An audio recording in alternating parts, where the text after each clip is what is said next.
We work with financial advisors and RIAs every single day. And I absolutely hate that I have to make this video, but this video is designed to give you the 5 most common mistakes that we see that could literally get you in one, a ton of trouble, but two, is opening up so many opportunities for bad things to happen inside of your business. And I want to share with them with you so that way you don't make these mistakes. How are you doing? My name is Harrison Barron from Secure Wealth IT. We are a IT company. We help financial advisors and RIAs make sure that their business is not only up and running the way that they want them to be up and running, but also making sure that they are compliant so that way the technology works the way that they want it to work. And also they don't have to worry about when an SEC exam gets announced or is around the corner and they are worried about, oh my goodness, is everything done the right way? If you want to learn more about us, you can head over to our website, securewealthit.com. We have a ton of information in there. That way you can go through, learn, understand, test, and really just get down in the nitty gritty. We have a ton of resources, a finance calculator, and we are constantly adding more things. We are working on a really, really cool one that cross compares all of the tools. We've been spending so much time working on it, and that is what has eaten up a lot of my time. So that way we can give you the best information possible. So let's talk about mistake number 1. And I hate that I have to say any of these, but you should absolutely, positively not be sharing login credentials, especially on custodian platforms, Schwab, Fidelity, perishing portals. With one login, the whole office uses. Now, this is not too common. I don't care if you have somebody new starting. There is no reason for them to be using anyone else's login, especially a senior person who has full control. That is the worst thing ever. There's no way to track who did what. There's no accountability. And the SEC expects individual accountability and access logs. They want to see it. There should never be a shared login or in shared passwords. If you're anything like me, I am a human. I have 1 or 2 or 3 passwords with variations that I use for a lot of my platforms. Now, look, I get it. You're probably sharing your logins with a trusted person. But how do you know that they're going to do the right thing? How do you know that they're going to click on the right stuff? You just literally never know. And the SEC expects those access logs. They want to see, and they want to make sure that those things are associated with the right people. Oh, you were away? How did you do this? If you didn't have your computer, how? They will catch these things. I promise you. They are actively looking for that. Do not share login credentials. I know that it's a pain in the butt to get people set up, but please don't do that. I don't want to make another video like this. 2, you need multi-factor authentication, MFA, especially on email. It is the most important place. You need it everywhere. But you have to have multi-factor authentication on. It is literally the goal, the baseline in the cybersecurity world of things that you need to do in order to keep your company safe. I know that sounds crazy, and nobody wants to hear this information, but I have to give it to you. An M365 account could be wide open, meaning it is super easy to access. And if you don't have multi-factor authentication open, you have no idea. Every once in a while, even I get somebody's trying to sign in with your email. Do you want to reset your password, or do you want to reset your password? It is crazy. I have MFA on everything. Does it add an extra step? Of course it does. Does it add a massive level of security? Yes. Email is the number 1 attack vector for financial firms across the board. They get access to your email. They get access to everything, because guess what you're going to do? Reset your password. And where does that link go to? If you guessed your email, you would be right. One compromised inbox can lead to fraudulent wire requests. God forbid it is the person that has, in our world, called global admin. It means they have access to everything. This is typically the owner of the firm, or maybe it's somebody who's techie in the firm who set everything up. If they don't have multi-factor authentication open and a hacker gets in, not only do they have access to the person's email, but they have access to the entire company's email. It can be terrible. There was just the huge thing that happened to I believe, publicly traded company, Stryker. the hackers got into a email address that had global admin privileges that was able to wipe all of the computers. I think it was like half of the workforce's computers got wiped because they had access to it. It is quite literally that serious. If you don't know how to do it, just Google it. I promise you, it's not that bad. Or have your IT provider set it up.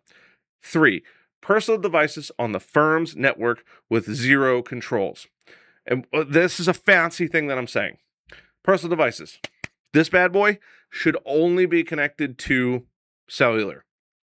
If it is going to be connected to the firm's internet access, the wireless, or any other devices, any other computers that are not company devices, you are opening up a massive amount of problems. You need to make sure that the client data only lives on business devices. If it's on a personal phone or a home laptop, 1, you are not in compliance, but 2, who knows what those phones are doing or those laptops are doing? If you don't know what you're doing with your laptop and you go on, I don't know, explicitwebsite.com, and you happen to go there on your personal device, personal laptop, get a virus and connect to that internet, you may very well end up infecting the entire network. I know that sounds crazy, but it literally happens. We need mobile device management, MDM, in our world. Basically, we manage all of the devices. And the reason we do that is to make sure that things are encrypted. And if something happens, we have the ability to wipe it, lock it down, stop it immediately before anything happens.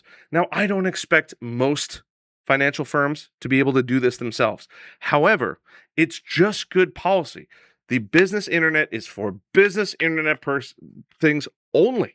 And no other devices should be ever connected to it. We all tinker, we all play with things, we all have different hobbies. There's zero reason at all to have that happen. It is the absolute dumbest and worst thing that you could ever do, I promise you on that one. Mistake number 4, no documented onboarding and offboarding process. Onboarding is not that big of a deal. Yes, you're probably going to stumble through it, get them a laptop, probably a couple days late, and you're going to take a little while setting them up on all of the tools that you use, whether e-money, or your planning tools, your custodian accounts, it doesn't matter, right? Your emails, it might take a few days. That's onboarding. But what about offboarding? Do you know that when you fired that employee, and yeah, you got back their devices, but did you reset their passwords? Did you fully kick them off their email? Did you make sure that they have zero access to the custodians, the planning tools, all that kind of stuff, your client list? Old employees or contractors still having access to your system is the worst thing ever. It's just basically like, hey, the door's open. If you ever want to come back, come on in. No, that is not okay. You need to be able to revoke somebody's access to their email and revoke their access to everything else. The CRM, it does not matter what you're using.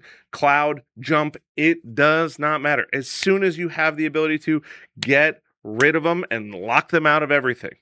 Not only is this a compliance gap that they're looking for, but what if they get real angry one day?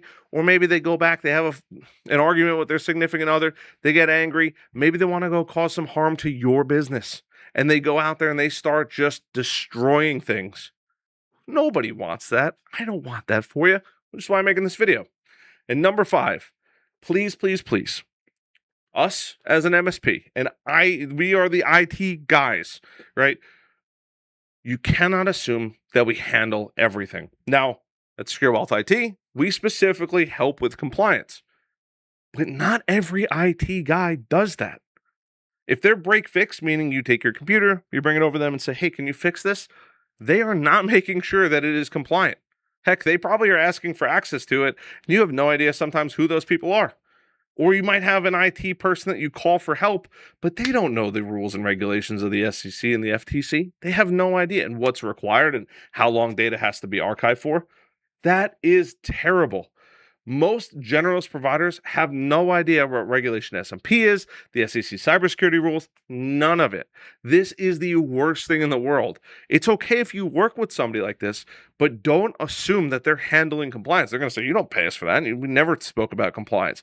They're going to point the finger right back at you and make it your problem. And unfortunately, it is your problem. If your IT provider cannot show you a risk assessment or what they're doing or a basic understanding of the rules and regulations required that you have to meet, they probably don't do compliance. And there's nothing wrong with those people. They're great people, but they're just not experts in the space. Don't assume that they are handling your compliance.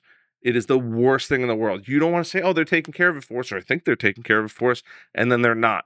And then an SEC exam comes because statistically speaking, they happen every 3 to 5 years, and then you get caught in a pinch. Nobody wants that.